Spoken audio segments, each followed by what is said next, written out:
Hey guys, today's video dahil no, nag-prepare tayo pang tindula na itong isda guys. Kailan may kahigop og sabaw. Amo ni akong ipang prepare kamatis, sibuyas, luya, tanglad. Ano siya guys, dahil natay kuanda pipino o cucumber kaya ito nang isalad karon. Nangyara na itong isagaw sa itong tinulang isda guys. Pichay. Para lamig na itong gulay ba. Ano siya guys, prepare dahil nga rin ang itong isda guys, tulo lang kabuok kay taraman mo kaon na ito may tulak karon. Wala nagpabukal sa tubig da guys, pabukal lalaan na gusto na itong luya at tanglad.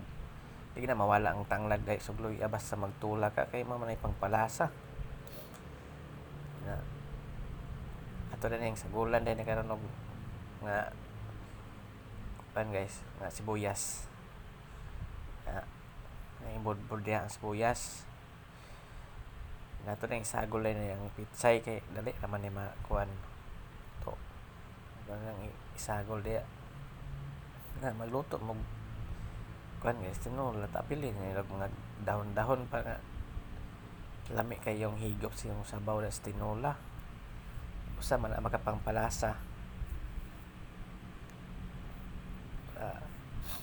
Ito nang imikos-mikos diya ay para humok na itong kuan ichay. And ato na rin isagol ang uban niya mga ricados, ang sibuyas ug ang kuan sibuyas dahonan og kaning nara sibuyas dahonan din ang kamatis dayon guys. Ato na nang isahon ang kamatis guys kay malata naman po na itong gulay guys. Mato nang dugayon ito nang ilunod ang kamatis karon. Medyo naman nahumok ko ang kamatis na pala yung sunod na nara guys diba sa tora na ito kadyot kaya ito na yung haunon guys kaya parang humok naman niya itong gulay lain mo sa kanagmalata yung gulay guys.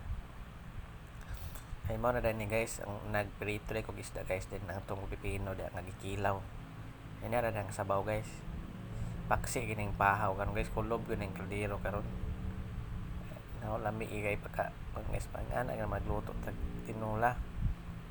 Completos ricados pa para manggawas na yung mga toxic si mong kalawasan kay mga singot ba nga mga kuan.